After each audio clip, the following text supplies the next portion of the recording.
Bismillahirrahmanirrahim. Assalamualaikum warahmatullahi wabarakatuh. Alhamdulillah.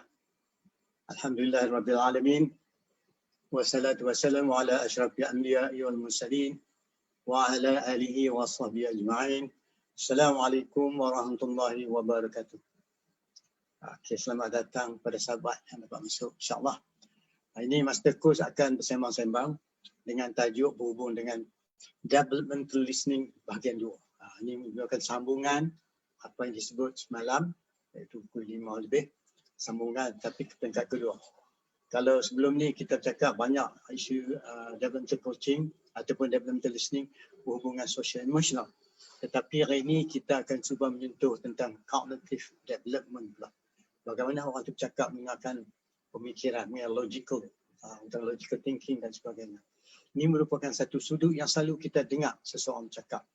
Jadi sembang-sembang Master Coach ini sekadar menyampaikan secara overall view bagaimana kita mendengar seseorang cakap.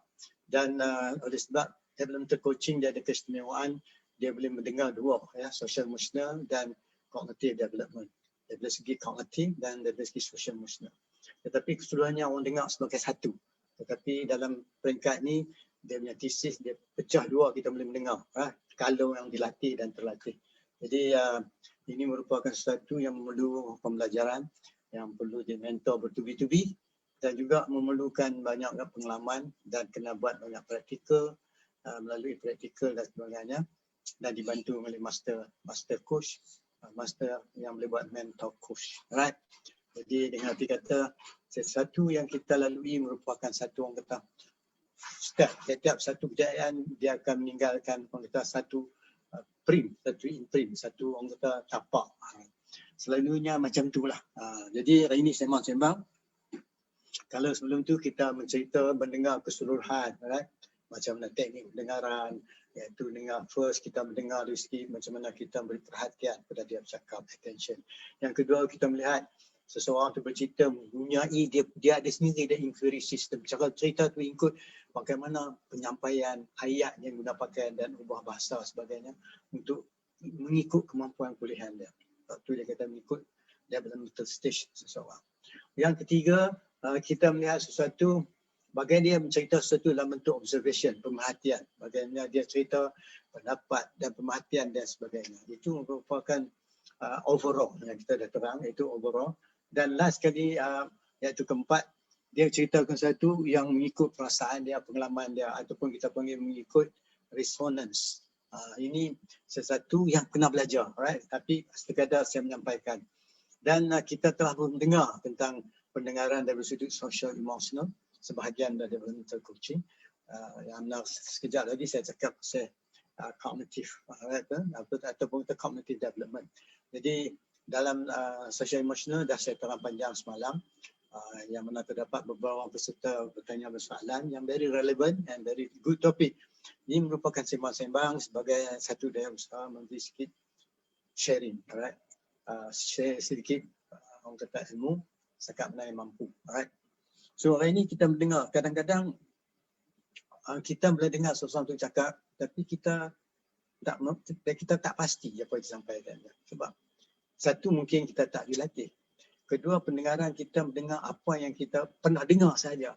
Sesuatu yang cakap baru, mungkin kita tak dapat tangkap. Maka situ yang katakan berlakunya blind spot. Blind spot. Jadi, kalau sering sekali kita tak pernah mengalami benda sesuatu dan kita tak tahu maknanya, maka kita mendengar dia macam kita dengar air atas daun keladi. Dia akan hilang gitu saja. Jadi, dalam siri kali ini kita nak dengar macam mana kita mendengar sesuatu yang boleh membantu kita memahami pertama kali. Kedua, ingin mengetahui lagi apa yang dimaksudkan. Ketiga, apa yang sahabat kita memerlukan jika memerlukan intervention, bantuan dan sebagainya. Itu sudut yang saya sampai juga hari ini. Dan hari ini juga saya akan cakap lebih kurang 30 minit ataupun lebih sikit ataupun about 28 minit atau 28 minit. Tengok keadaan. Sekiranya ada soal jawab, very interesting, kita continue sikit. Walaupun saya tak mahu sesuatu yang panjang sangat, benda-benda macam ni, orang kata let it be, let go, kita let it go. Kita mendengar sebagai aneh. Okey, mari kita dengar balik dari segi naratif. Seseorang tu cakap terdapat 4 keadaan. Kadang-kadang seseorang tu mencerita bahawa sesuatu tu sedang berlaku perubahan. Berlaku perubahan.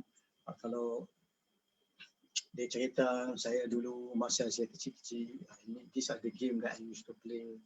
Kedua, masa saya belajar dan sebagainya. Ketiga, bila saya mula bekerja dan sebagainya.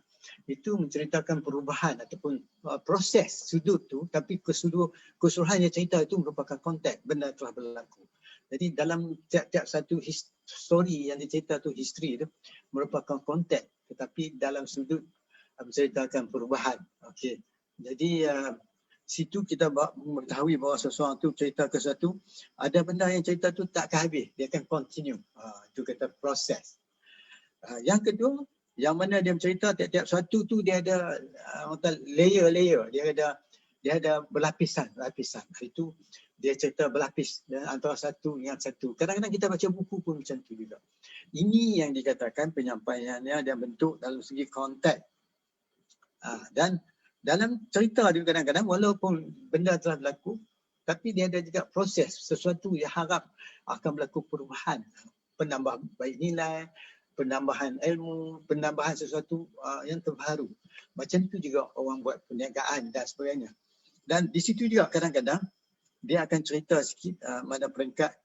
Di situ juga ada orang kata bagaimana cerita hubung kait antara satu dengan satu, dari satu suasana ke satu suasana, dalam satu keadaan ke dalam satu keadaan dan sebagainya, dan diikuti dengan berbagai-bagai suasana dan keadaan.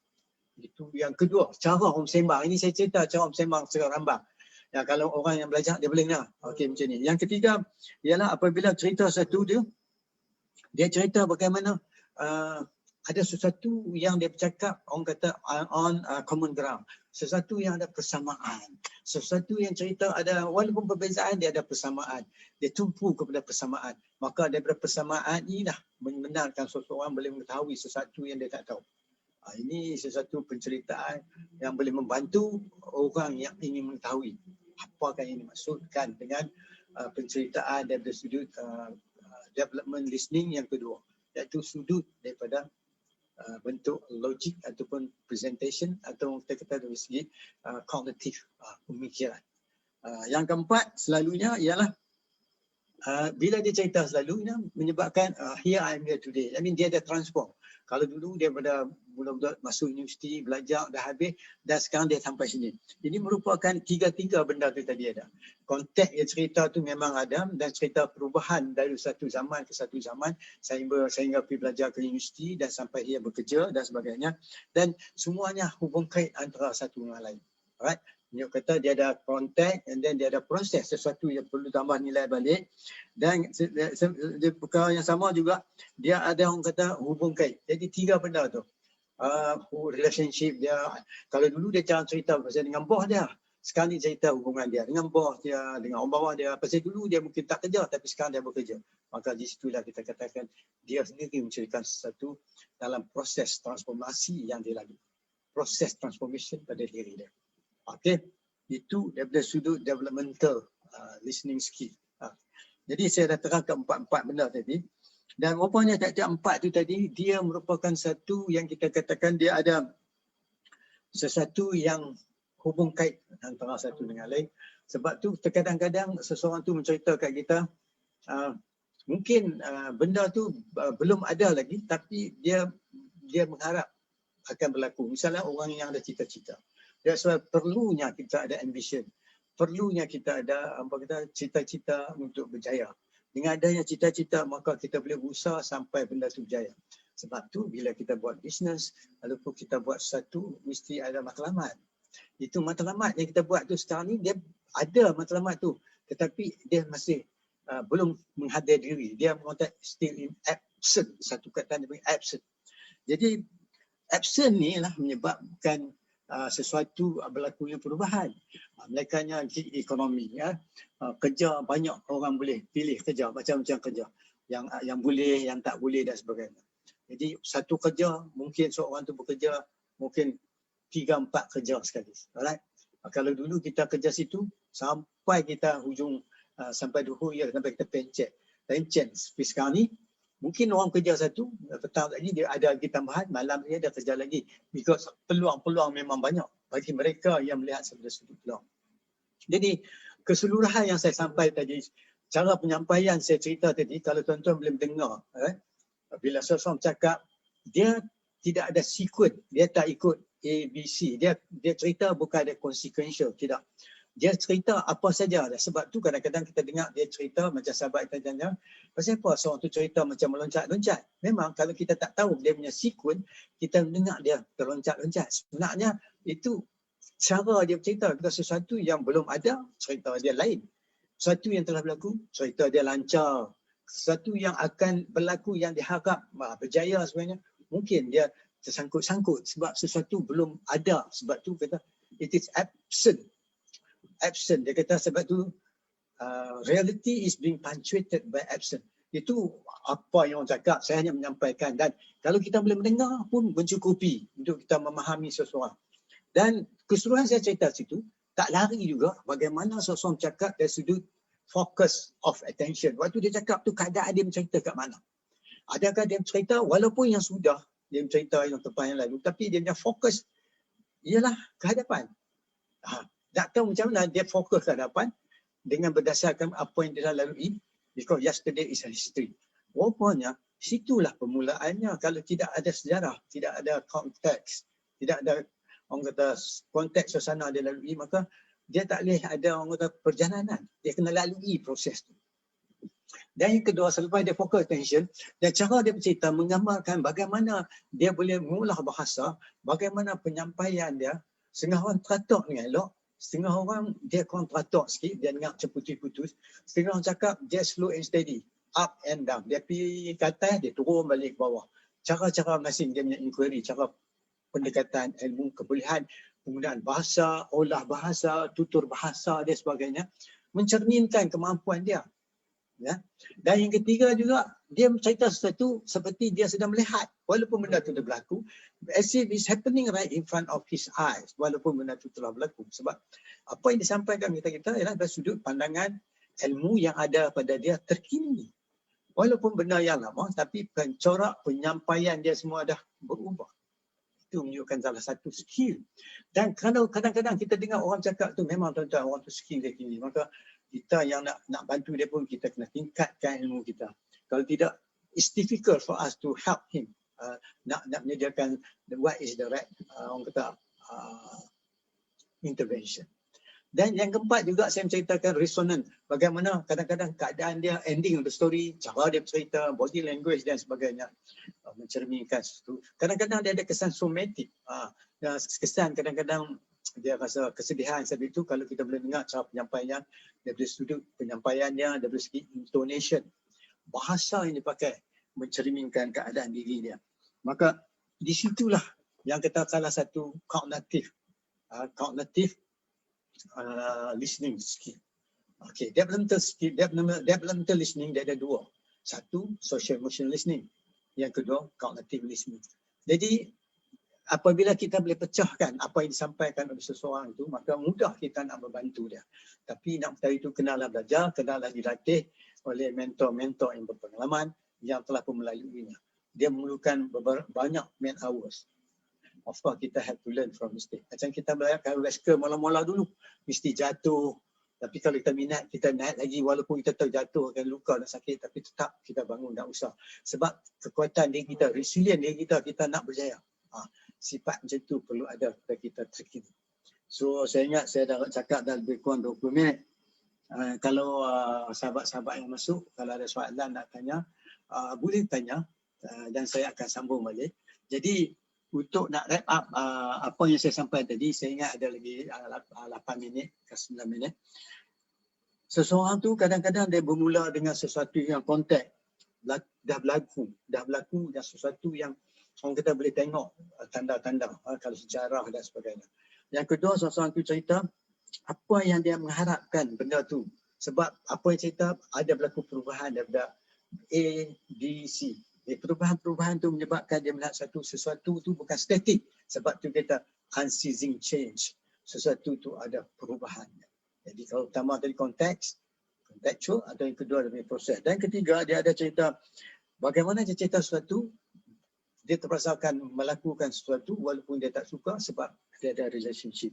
Ada hubung kait antara satu cerita dengan satu cerita. Ada mula, pertengahan sampai habis ada hubung kait. Yang keempat ialah bagaimana keseluruhan mencorak cara dia cakap, mencorak pemikiran dia, mencorak bagaimana pendapat pada diri dia. Jadi kalau tuan-tuan mendengar penceritaan saya ini, saya tak langsung membuka minda, memberi peluang kepada kita untuk mengetahui dengan nak tahu lagi lebih lanjut apa yang dimaksudkan. Ini merupakan overall picture, alright. Jadi saya dah cakap lebih kurang 25 minit lah. Jadi tinggal lagi 2-3 minit. Jadi kalau sahabat-sahabat masa ada apa-apa soalan nak tanya, silakan. Kalau tak mau tanya, you can write into my wall. Kalau ini tuan-tuan akan tengok nanti di record, right? Kalau yang tak lambat masuk boleh tengok di record. Sebab hari ini dah Rabu, iaitu 10 hari bulan Februari. Time is moving very fast. Bila saya kata time is moving very fast, dia menunjukkan sesuatu benda tu in the process. In the process, dia panggil preservative. Benda tu dia berkembang daripada satu masa ke satu masa. Sebab tu orang kata kalau orang dia boleh cari, kalau terlepas masa tidak akan kembali. Masa itu adalah emas. Jadi penceritaan kita pun melibatkan keadaan masa yang ada pada kita. Benda ini semua berbalik macam kita cakap, Iqra bismi rabbikal ladzi khalaq. Bila kita bacalah maksud dia memang salah satu baca, tapi makna dia lagi mendalam apa yang dikatakan baca. Keseluruhannya. Melihat bukan saja membaca makna yang terdapat situ, bagaimana keadaan itu diturunkan, bagaimana benda itu dicerita, di mana siapa yang ada dalam suasana penceritaan itu, dalam background, environment yang macam mana, semua menzahirkan. Ya, memang banyak terdapat di dalam kita punya yang selalu dengar kalau kita hajim dengar hajim baca Quran, belajar tafsir, walaupun hadis-hadis Nabi banyak mencerita benda-benda ni. Cuma kalau kita boleh bawa menggunakannya untuk gunaan kita hari ini, ya. Sebab tu kita kena ada guru, mesti ada ustaz-ustaz yang berpengalaman membantu kita. Jadi itulah salah satu jawapan yang saya beri. Kalau yang semalam soalan bertanya, mengapa setengah orang cakap terloncat-loncat. Sebenarnya bukan dia terloncat-loncat, tapi sebenarnya suasana, keadaan, kemampuan yang ada pada diri dia, penyampaian dia jadi macam terloncat-loncat. Sebab dia terputus-putus. Sebab dia tak berkemampuan nak menyambungkan satu cerita dengan satu cerita, menyebab kita mendengar. Jadi kalau macam saya, kita nak mendengar, maka cara penyampaian saya nanti bila saya cakap dan saya bincang dengan dia, maka dia akan lebih mudah bercerita. Maka dia tak akan berlaku terloncat-loncat. Maka dia cerita satu mengikut streaming, mengikut orang dia punya alunan bahasa, penyampaian, dia more relaxing. Kalau yang terloncat-terloncat tu kita tahu dia macam letih, panik, macam tak sure, tak confident dan kadang-kadang. Sebab tu bila kita yang ada pendengaran yang macam ni, insyaAllah kita boleh bantu dia. Jadi kalau tuan-tuan yang baru masuk ke sebagainya, saya harap bolehlah mendengar cakapan saya ni dalam recording nanti, dan kau boleh terus share lah balik kat kawan-kawan.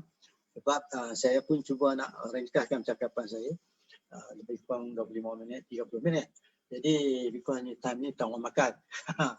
Jadi time orang makan tu tuan-tuan tahulah banyak orang nak makan dan sebagainya.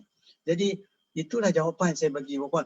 Jadi jawapan mengapa benda seseorang tu cakap dia macam kata loncat-loncat. Kalau semalam saya dah bagi jawapan, ini jawapan lebih hebat lagi, lebih mendalam lagi, lebih detail lagi. Apabila kita mengetahui cara dia menyampaikan itu, maka mudah kita nak bantu seseorang.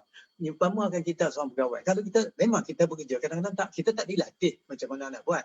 Kita ikut dia. Tapi kalau kita dilatih untuk mendengar, kita dilatih untuk bercakap, insya-Allah kurang stres, kurang distraction dan sebagainya, sebab pendengaran membantu kita sama ada nak mempermudahkan ataupun nak menyusahkan diri kita.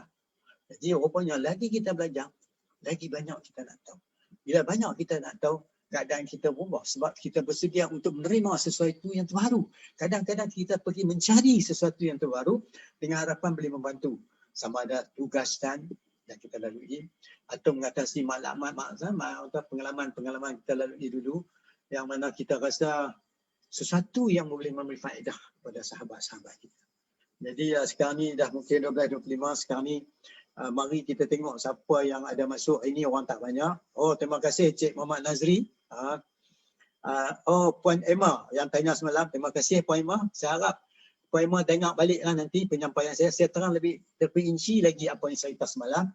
Mengapa macam soalan yang Puan Emma menceritakan orang cakap teruncak-runcak. Di sini Puan ada komen. Dengar sini. Ni Puan Emma beritahu di sini, dia kata, I would like to thank you for the valuable knowledge. Oh, dia nak terima kasih ni. I applied the technique on my case yesterday. Oh, dia cuba guna teknik saya. Alhamdulillah, my client was really happy. And this morning, she text me to express her happiness in my advice given to her yesterday. Thank you. Saya tak tahu apa advice you bagi ni. Hebat ni. You lah pandai, saya tak pandai kan. Bagus, bagus. Baguslah apa yang sesuatu yang you rasa Puan Emma boleh bantu dia. Jadi alhamdulillah banyak tuan-tuan dan puan-puan, capaikan ringkas saya ni pun sedikit banyak memberi kebaikan. Walaupun kebaikan ni Cik Emma sendiri boleh dapat ekspres dengan elok, maka alhamdulillah. Hak yang sementara tadi saya explain mungkin akan meningkat lagi kemampuan Cik Puan Emma untuk orang kata sama ada nak sembang dan bantu orang semuanya. Dan sebab tu kalau boleh cara ialah berguru yang berkemampuan membantu. Right? Jadi nak dapat benda semua ni mesti ada exclusion 3 benda. Satu, kita memang minat. Kedua, kita ada masa. Ketiga, kita ada wang ringgit. Maksud wang ringgit, kita tak mau. Kalau kita nak belajar, kita terpaksa cari jalan. Nak belajar dengan orang yang berkemampuan. Yang kedua, kita terpaksa spend more time towards something. That sometimes the time we spend for something will not generate income to you. So you must have some money. Or sometimes you pergi belajar pun you kena ada duit. All in all, that is part of it. But anyway, Tuhan akan mempermudahkan bagi siapa untuk menjadi cari jalan nak belajar, terutama untuk bantu diri dia. Dan insyaAllah boleh bantu diri orang lain. Terima kasih macam Cik Emma tadi tunjuk kata dia menggunakan sedikit teknik yang saya terang semalam boleh menyelesaikan isu yang dia sebut. Jadi satu yang kita rasa alhamdulillah. Terima kasih Puan Emma. Wah, baguslah you. Very good. So, rupanya percakapan saya ni sikit sebanyak dapat membantu sahabat-sahabat. So, kalau tak ada apa-apa yang nak disampaikan, saya ingat saya boleh berhenti di sini. Cuma kalau ada Puan Emma nak bagi sikit tambahan maklumat lagi, persilakan. Sebab yang ni saya menggunakan Zoom. Saya tak menggunakan StreamYard. Kalau StreamYard memang saya boleh masukkan ke dalam kita punya Facebook.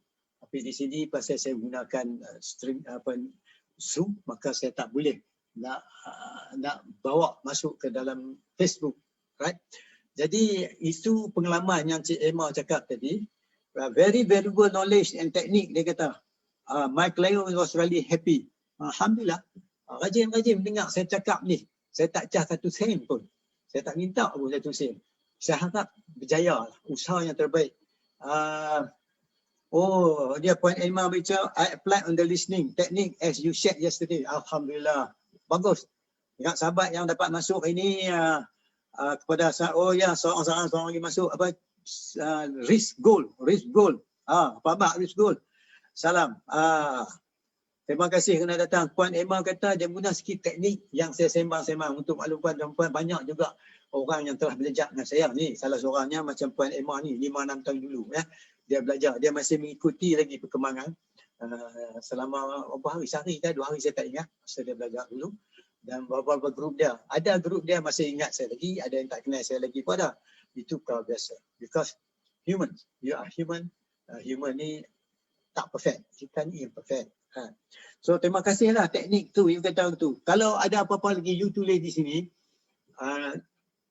saya akan buat sambungan pencerahan ni pada pukul 5.30. Tengok keadaan, kalau saya tak sibuk mungkin 5 lebih ataupun kadang-kadang saya terpaksa lajak sampai pukul 6 oleh kesuntukan masa. Jadi kalau Puan Emma ke siapa-siapa yang ada sini, saya nampak Puan Tina Hamid pun ada. Puan Tina ni orang kuat ni, semua pegawai besar-besar semua. Jadi saya harap Puan Tina rapat ke sesuatu mendengar apa saya cakap ni, celoteh saya ni, Puan Tina. Ini orang-orang hebat semua. Jadi kalau boleh share sikit, saya ucapkan terima kasih lah kepada Puan Emma kerana sudi berkongsi ilmu yang telah seperti yang Puan Emma kata mendapat daripada pencerahan saya semalam. InsyaAllah harap tolong share lah Puan Emma. Yang ada sekarang tolong share lah. So that kawan-kawan kita boleh mengikuti perkembangan, boleh mengikuti sedikit apa yang saya sampai ni. Dan dengan harapan petang lagi pukul 5 lebih lagi ramai yang boleh mendengar. Dan petang ni mungkin saya akan mendetailkan lagi, pencerahan lagi teknik yang saya terang tadi. Alright? Because saya terpaksa berperingkat-peringkat penyampaian. Bukan dia ni memerlukan ilmu dan mentor. Dan ini sekadar yang mampu saya berikan sebagai orang yang tak pandai, orang yang tak ada ilmu, orang yang masih belajar. Jadi saya harap apa yang tuan dapat ni untuk kebaikan. Jadi penerimaan sesuatu yang sampai itu adalah tertakluk kepada kemampuan seseorang yang boleh faham apa yang sampai, mengikut apa yang dia boleh memaknakan setiap butir penyampaian saya daripada sudut kebaikan diri, kebaikan masyarakat. Dan juga daripada sini juga kita rasa dia tentu pasal sesuatu dia nak minat. Malam-malam dia pun macam, I will need to know. Kalau you nak detail lagi, please you register. Jika saya buat sehari ataupun 2 hari training. Itu lebih detail dan tuan-tuan akan berjumpa dengan orang-orang hebat. Banyak memang yang dah jadi certified coach 10 tahun, yang ada 15 tahun dan yang retired, yang baru pun ada.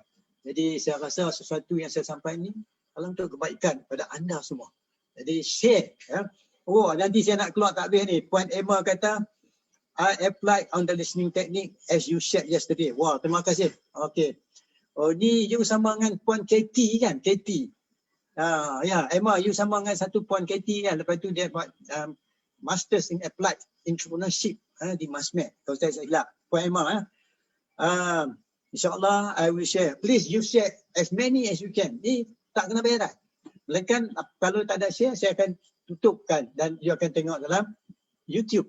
Dan kalau tuan-tuan yang masuk sini, sila subscribe my YouTube, like, comment and share. Secara tak langsung ya. Terima kasih Cik Emma kata, tag me for afternoon live. Ya. InsyaAllah I will join. Oh, InsyaAllah. Pasal apa bila saya masuk macam ni, that mean memang saya masuk. Sebab saya nak tag you dalam masa ni tak boleh. Melainkan ada orang tolong tag. That's why saya minta orang tolong share. Kalau saya tag you nanti saya miss banyak apa dia punya button yang saya silap tekan, nanti terputus. Itu yang kadang-kadang saya rasa susah. Oh ya, betul. Ya, betul. Sama dengan Puan Katie. Saya ingatkan sini. Siti Khatijah Kat pun dah masuk. Kat ni saya ingat kawan baik lah dengan Katie ni. Puan Katie ni sama baik dengan dia ni. Dia pun buat, Adipa ni ada masters. Orang pandai-pandai semua. Terima kasih kepada Puan Katie dan juga kepada sahabat saya ni, Ustaz Abdul Sattam Muga Usin Al-Hafiz. Alhamdulillah. Selamat datang Ustaz. Ustaz boleh share Ustaz dengan sahabat kita, dengan kita punya sahabat kita di utara, Ustaz Ilyas dah. Tolong share dengan dia orang sama. Kadang-kadang dia orang lama tak masuk. Harap tolong share lah apa yang saya sampai tadi. Kalau boleh cuba dengar balik apa yang saya sampai awal tadi. Dan di petang ni kalau boleh Puan Emma dia ajaklah Katie tu join sekali. Kawan-kawan lama you dengan Datuk apa nama yang dalam dash you tu, Datuk apa saya lupa dah. Bolehlah Datuk dengan dia punya wife, so join sekali.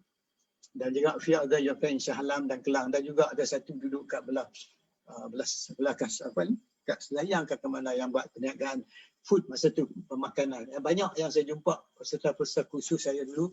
Alhamdulillah masih lagi terus berniaga dan insyaAllah terus berjaya. Jadi takat ini saja saya ucapkan terima kasih pada yang sudi masuk. InsyaAllah jangan lupa kalau boleh Ustaz Sattar, Abdullah Sattar, Abdul Sattar, joinlah petang ni pukul 5.20 ke 5.30 ke. Dan yang datang hari ni saya ucapkan terima kasih kepada Emma, kepada Siti Khatijah Kat, dan juga kepada Muhammad Nazri, dan juga kepada seorang lagi iaitu Puan Tina yang sudi join, dan termasuk dengan Rizgul. Rizgul ni pun ni orang, kalau saya silap ni orang usahawan semua. Right? Jadi setakat ini saja tuan-tuan dan puan-puan, terima kasih yang sudi masuk. InsyaAllah kita jumpa lagi petang ni. Yang mana kesilapan tu semua daripada saya. kelemahan saya memang banyak. Tuan-tuan depan saya lebih hebat. Orang diam-diam diri ni semua pandai. Jadi saya ni sekadar sharing saja. Mohon maaf kesilapan, kebenaran semua daripada Allah. Jadi kita jumpa lagi petang ni tuan-tuan dan puan-puan. Kita jumpa lagi. Petang ni mungkin 5.20 kan, 5.30. Tengok keadaan cuaca ni nampak ke tu. Kita jumpa lagi petang ni tuan-tuan dan puan-puan. Assalamualaikum warahmatullahi wabarakatuh. Terima kasih. Tolong share dan like my YouTube. Right? Please subscribe.